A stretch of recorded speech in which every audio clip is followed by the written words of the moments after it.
प्यारे परमेश्वर, इस अच्छे से समय के लिए आपको धन्यवाद देते हैं।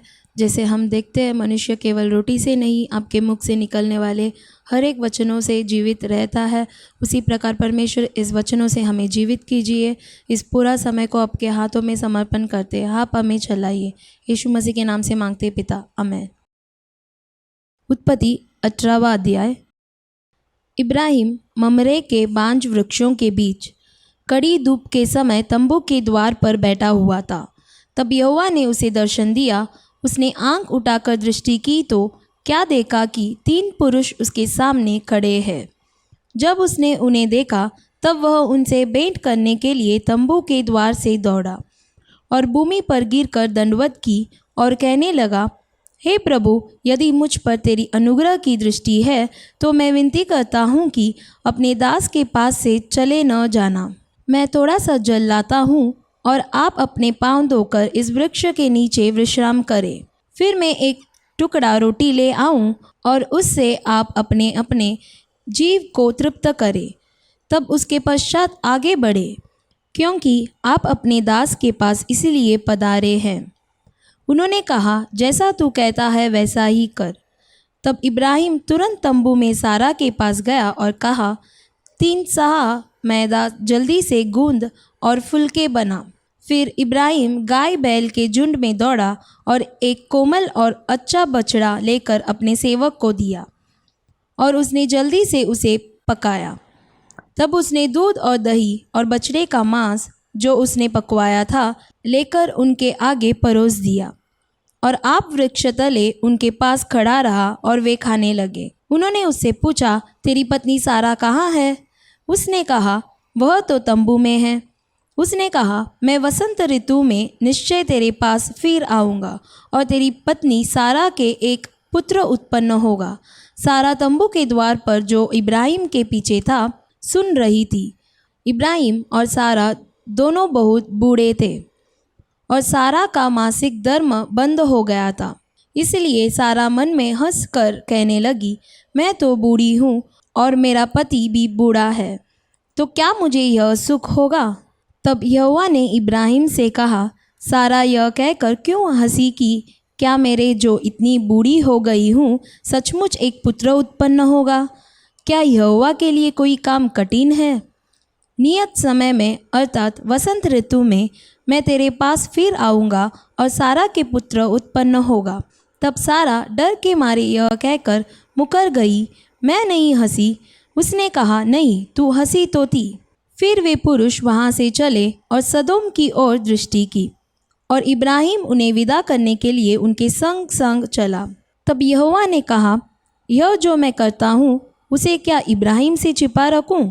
इब्राहिम से तो निश्चय एक बड़ी और सामर्थी जाति उपजेगी और पृथ्वी की सारी जातियाँ उसके द्वारा आशीष पाएंगी, क्योंकि मैं जानता हूँ कि वह अपने पुत्रों और परिवार को जो उसके पीछे रह जाएंगे आज्ञा देगा कि वे यहोवा के मार्ग में अटल बने रहे और धर्म और न्याय करते रहे, ताकि जो कुछ यहोवा ने इब्राहिम के विषय में कहा है उसे पूरा करे। फिर यहोवा ने कहा, सदोम और अमोरा की चिल्लाहट बढ़ गई है और उनका पाप बहुत भारी हो गया है, इसलिए मैं उतर कर देखूँगा कि उसकी जैसी चिल्लाहट मेरे कान तक पहुँची है।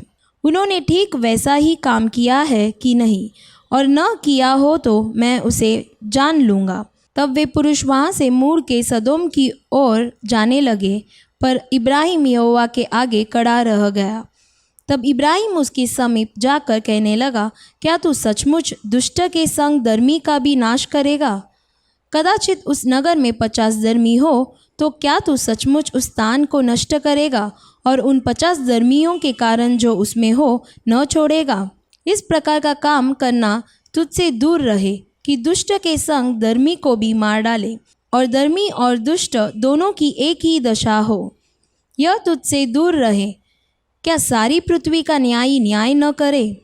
यहोवा ने कहा, यदि मुझे सदोम में 50 धर्मी मिले तो उनके कारण उस सारे स्थान को छोड़ूंगा।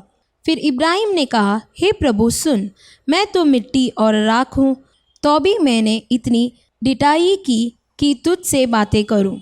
कदाचित उन 50 धर्मियों में 5 घट जाएं, तो क्या तू 5 ही के घटने के कारण उस सारे नगर का नाश करेगा?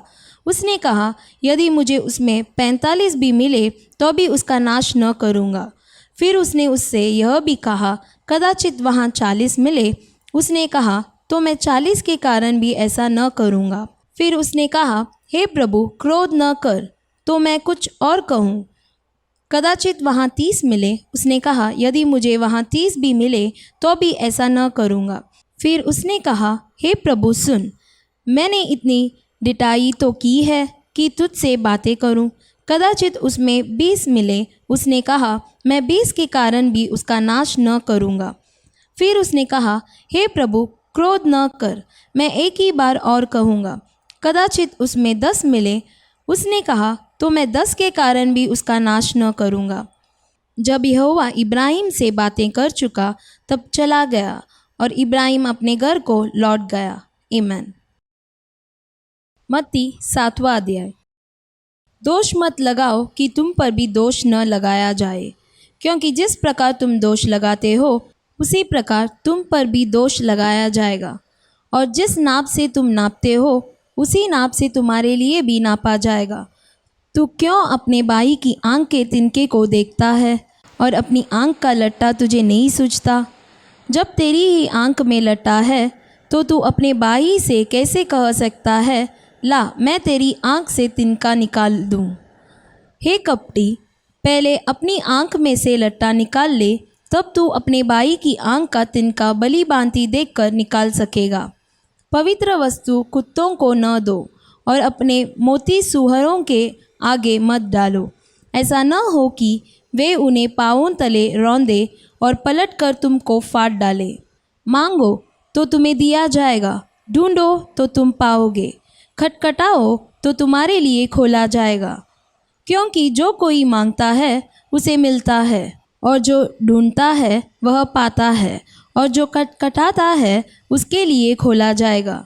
तुम में से ऐसा कौन मनुष्य है कि यदि उसका पुत्र उससे रोटी मांगे तो वह उसे पत्थर दे, या मछली मांगे तो उसे सांप दे? अतः जब तुम बुरे होकर अपने बच्चों को अच्छी वस्तुएं देना जानते हो, तो तुम्हारा स्वर्गीय पिता अपने मांगने वालों को अच्छी वस्तुएं क्यों न देगा? इस कारण जो कुछ तुम चाहते हो कि मनुष्य तुम्हारे साथ करे, तुम भी उनके साथ वैसा ही करो, क्योंकि व्यवस्था और भविष्यद्वक्ताओं की शिक्षा यही है। सकेत फाटक से प्रवेश करो, क्योंकि चौड़ा है वह फाटक और सरल है वह मार्ग जो विनाश को पहुंचाता है, और बहुत से हैं जो उससे प्रवेश करते हैं।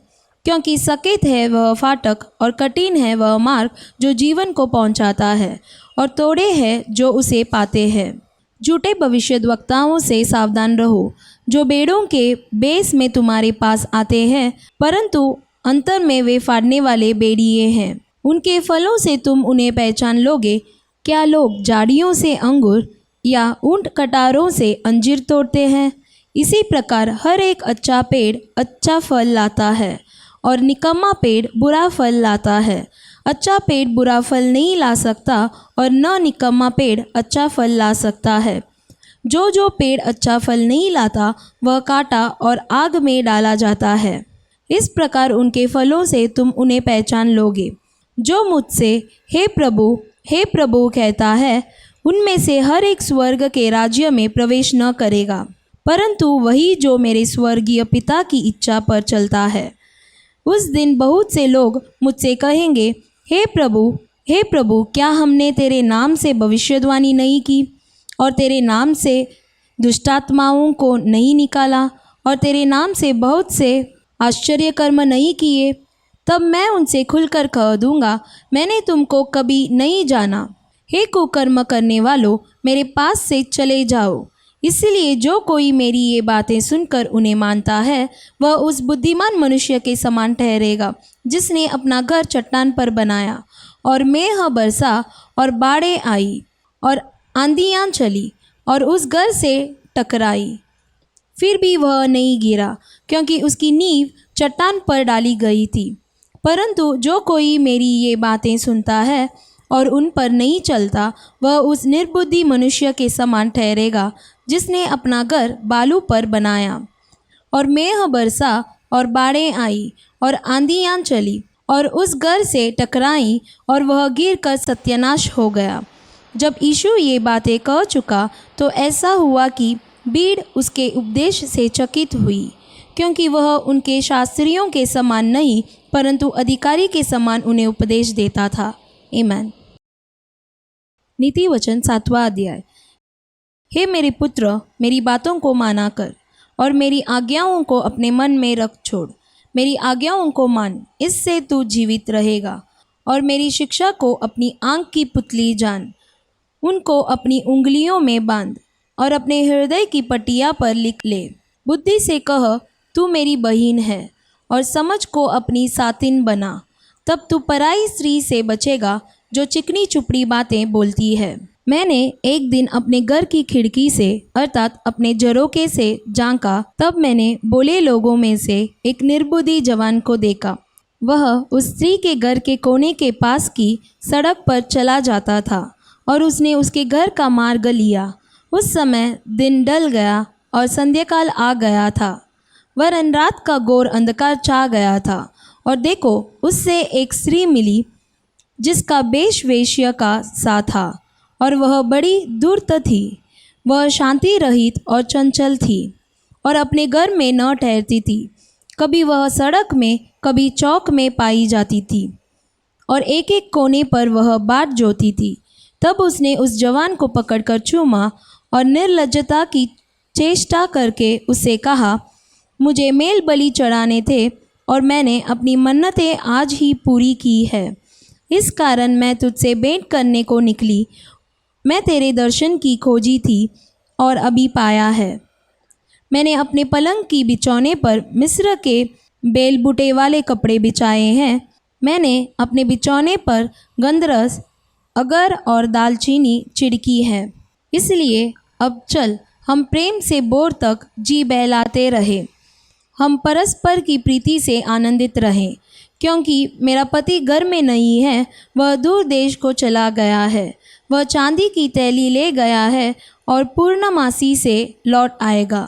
ऐसी बातें कह कहकर उसने उसको अपनी प्रबल माया में फंसा लिया और अपनी चिकनी चुपड़ी बातों से उसको अपने वश में कर लिया। वह तुरंत उसके पीछे हो लिया, जैसे बैल कसाई खाने को या जैसे बेड़ी पहने हुए कोई मूठ ताड़ना पाने को जाता है। अंत में उस जवान का कलेजा तीर से बेधा जाएगा। वह उस चिड़िया के समान है जो फंदे की ओर वेग से उड़े और न जानती हो कि उसमें मेरे प्राण जाएंगे। अब हे मेरे पुत्रों, मेरी सुनो और मेरी बातों पर मन लगाओ। तेरा मन ऐसी स्त्री के मार्ग की ओर न फिरे और उसकी डगरों में भूल कर न जाना, क्योंकि बहुत से लोग उसके द्वारा मारे पड़े हैं। उसके घात किए हुओं की एक बड़ी संख्या होगी। उसका घर अधोलोक का मार्ग है, वह मृत्यु के घर में पहुंचाता है। आमीन। प्यारे परमेश्वर, इस अच्छे से समय के लिए आपको धन्यवाद देते हैं। जैसे हम पढ़े थे, स्वर्गीय पिता अपने मांगने वालों को अच्छी वस्तुएं क्यों न देगा, उसी प्रकार परमेश्वर इस बाइबल वाचन में जो भी भाग लिए हैं, उनकी जो भी चाहत है, वो जो भी मांगते हैं, उसे पूरा करने के लिए हम प्रार्थना करते हैं परमेश्वर। और आपने जो भी आज्ञा दी है उसे हमारे मन में रखने के लिए, हमारे हृदय के पटिया में लिखने के लिए आप मदद कीजिए परमेश्वर। आपके हाथों में हम समर्पण करते हैं, यीशु मसीह के नाम से मांगते पिता, आमीन। God bless you.